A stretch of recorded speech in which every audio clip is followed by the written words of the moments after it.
अस्सलामुअलैकुम, मोहम्मद आकिब चैनल में खुशामदीद।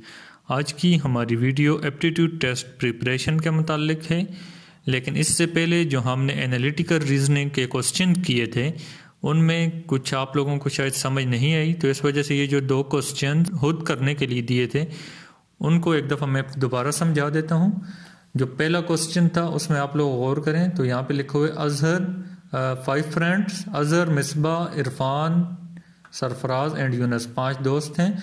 उनमें Azhar is shorter than Misbah, Azhar जो है वो मिसबा से छोटा है लेकिन यूनस से बड़ा है। तो इसका ये मतलब हो गया कि मिसबा अजहर से भी बड़ा है और यूनस से भी बड़ा है। नेक्स्ट लाइन पे लिखा हुआ है इरफान इज़ द टॉलेस्ट, सबसे बड़ा इरफान है। और जो लास्ट है वो दिया है Sarfaraz is a little shorter, Sarfaraz Misbah से थोड़ा सा शॉर्ट है, थोड़ा छोटा है, लेकिन अजहर से थोड़ा सा बड़ा है। तो मिसबा अजहर से बड़ा था और सरफराज जो है ये भी अजहर से थोड़ा सा बड़ा है और मिसबा से छोटा है। तो इसका सीक्वेंस इस तरह बनेगा कि इरफान मिसबा से बड़ा है, मिसबा सरफराज से बड़ा है, सरफराज अजहर से बड़ा है और अजहर जो है ये यूनस से बड़ा है। तो इस सीक्वेंस को देखकर आप इसके जो क्वेश्चंस दिए हुए हैं उनको हल कर सकते हैं। इसी तरह जो दूसरा क्वेश्चन दिया था उसमें था कि in a school there were 5 teachers, 5 teacher हैं, ए और बी जो है वो उर्दू पढ़ा रहे हैं, तो ए पे उर्दू में टिक, बी पे उर्दू में टिक, एंड इंग्लिश दोनों की इंग्लिश पे भी टिक कर दी। C and B were teaching English and geography, C और बी जो है वो इंग्लिश और ज्योग्राफी पढ़ा रहे हैं, तो सी और बी इंग्लिश और ज्योग्राफी टिक कर दी। D and A were teaching mathematics, D और ए मैथमेटिक्स पढ़ाते हैं तो उन पे टिक की, एंड उर्दू उन पे टिक कर दी। And E and B were teaching history and French, E और बी हिस्ट्री और फ्रेंच पढ़ाते हैं तो उन पे भी टिक कर दी। अब कुछ लोग ये पूछते हैं कि ये टेबल किस तरह बनाना है, तो टेबल आप किसी तरह भी बना सकते हैं, चाहे आप इसके वर्टिकल रोज लें, चाहे हॉरिजॉन्टल रोज में ए बी सी लें या वर्टिकल रोज में लें। आपने सिर्फ अपनी समझ के लिए ये टेबल बनाना है, ठीक है।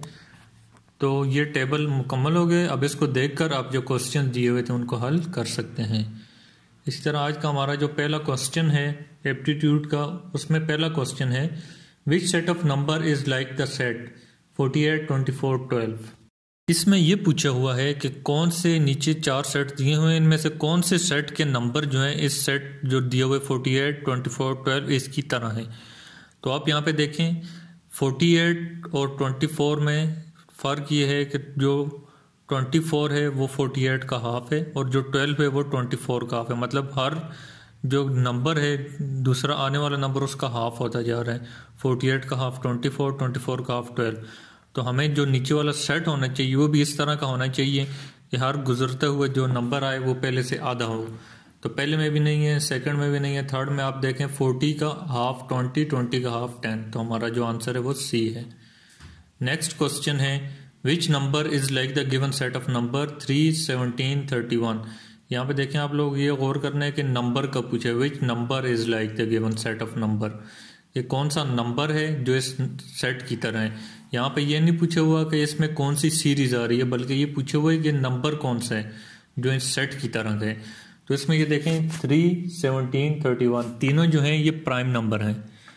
और इस नीचे वाले सेट में आप देखें तो 5 जो है ये प्राइम नंबर है, बाकी ये जो है ये प्राइम नंबर नहीं है। तो हमारा जो आंसर है ये ए बनता है।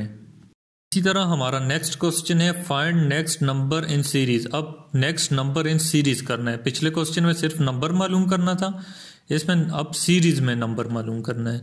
तो ये सीरीज दी हुई ए जी आई ओ ई के, ए जी और आई ओ ये आपस में रिलेशन में और ई के साथ कौन सा नंबर आएगा। तो आप देखें ए और आई के दरमियान 8 नंबर्स का डिफरेंट है और जी के बाद ओ के दरमियान भी 8 नंबर्स का डिफरेंस है। तो आप यहाँ पे भी देखें ई के बाद अब 8 नंबर्स आप लोग गिने तो ये एम बनता है।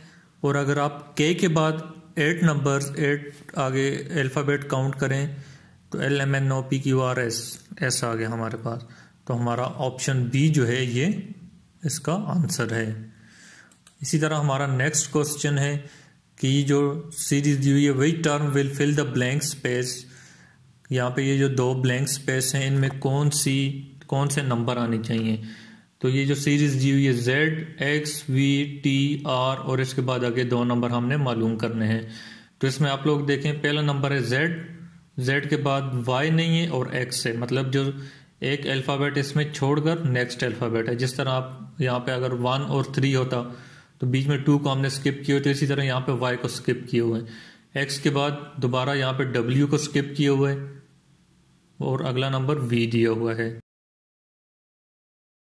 इसी तरह जब हम R के बाद एक नंबर स्किप करेंगे Q को, तो हमारा जो फर्स्ट नंबर आएगा वो P बन जाएगा, और फिर उसके बाद एक नंबर स्किप करेंगे O को, और जो हमारा नेक्स्ट नंबर बन जाएगा वो N हो जाएगा।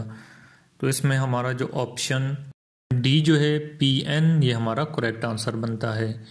इसी तरह नेक्स्ट क्वेश्चन दिए हुए ZUQ और यहाँ पे सेंटर में कौन सा नंबर आना चाहिए, ये आप लोग खुद हल करने की कोशिश करें 1 मिनट के अंदर।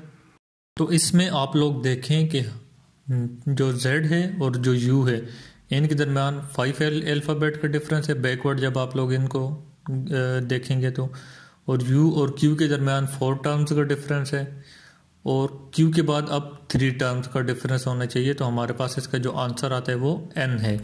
और आगे नेक्स्ट भी आप लोग देखें तो 3 के बाद अब 2 का डिफरेंस होना चाहिए, तो अब 2 का डिफरेंस है, हमारे पास L है। तो इसका जो जवाब है वो N बनता है, D। Option 4 is correct. इसी तरह नेक्स्ट क्वेश्चन दिया हुआ है, in a code altered is written as ZOGVIVW, then in the same code related would be written as. इसको किस तरह लिखेंगे? इसमें आप लोग देखें, यहाँ पे जो फर्स्ट टर्म है A और वहाँ पे जो अल्फ़ाबेट का लास्ट डिजिट है, मतलब A और Z उधर से Z, मतलब हम एक फर्स्ट टर्म और इसको हमने अल्टरनेटिव Z का नाम दिया हुआ है, फर्स्ट को लास्ट का नाम दिया हुआ है। तो इसी तरह जब हम L जो है ये 12th डिजिट है, 12th अल्फ़ाबेट है, तो हम Z से 12th अल्फ़ाबेट बैकवर्ड जब आएंगे तो हमारे पास O आएगा। इसी तरीके से T जो है ये 20th अल्फ़ाबेट है, तो हम Z से जब 20th अल्फ़ाबेट बैकवर्ड आएंगे तो G हमारे पास जो है ये इस तरह। तो ये सीरीज इस तरह बनी हुई है। तो इसी तरह जब हम रिलेटेड को इसमें देखेंगे, R हमारे पास 18th अल्फ़ाबेट है, तो Z से बैकवर्ड हम 18th अल्फ़ाबेट मार्क करेंगे।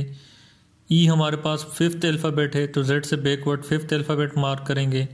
L हमारे पास 12th अल्फ़ाबेट है, तो Z से बैकवर्ड 12th अल्फ़ाबेट मार्क करेंगे। तो इस तरीके से ये सारे जो अल्फ़ाबेट हैं इनको मार्क करेंगे, तो इसका जो आंसर हमारे पास बन रहा है वो IVOZGVW, ऑप्शन A हमारे पास इसका करेक्ट आंसर बन रहा है। इसी तरह आज का हमारा जो लास्ट क्वेश्चन है उसमें ये पूछा हुआ है कि in a certain code triple is written as 613382 and life is written as 8192, how is pillar written in that code. अब आप लोग इसमें देखें, R जो है हमारे पास 18th अल्फ़ाबेट है, लेकिन यहाँ पे उन्होंने इसका 6 लिखा हुआ है। तो इसका मतलब ये है कि ये जो कोड है ये उन्होंने अपने से कोई अल्फाज में उसमें दिए हुए मैथमेटिकल फिगर्स में। तो आप लोग इसको डी कोड इस तरीके से करना है कि आप लोग देखें PILLER की वैल्यू निकालनी है हमने। तो ये देखें P यहाँ पे हमारे पास थर्ड और फोर्थ लेटर है, तो इसमें देखें थर्ड और फोर्थ लेटर 3 है, तो P की वैल्यू इसमें क्या आ गई 3। आगे देखें I हमारे पास ये सेकंड वर्ड है, I की वैल्यू 1 है, तो I की वैल्यू 1 आ गई। L हमारे पास फर्स्ट में RAPPLE में L फिफ्थ है, फिफ्थ की वैल्यू यहाँ पे 8 दी हुई है, तो 8 हमारे पास आ गई। इस तरीके से सबको करेंगे तो इसका जो आंसर आएगा वो 318826 बनेगा। ऑप्शन A हमारे पास जो है वो करेक्ट आंसर है। ये तो हमारे पास एप्टीट्यूड टेस्ट के रिलेटेड क्वेश्चंस थे। नेक्स्ट वीडियो में हम आपके लिए IT में वर्ड के रिलेटेड क्वेश्चन लाएंगे। अगर आपने हमारा चैनल सब्सक्राइब नहीं किया तो हमारा चैनल सब्सक्राइब कर लें और बेल आइकन को प्रेस करें ताकि हमारी वीडियोस आप तक पहुंचती रहें। Thank you.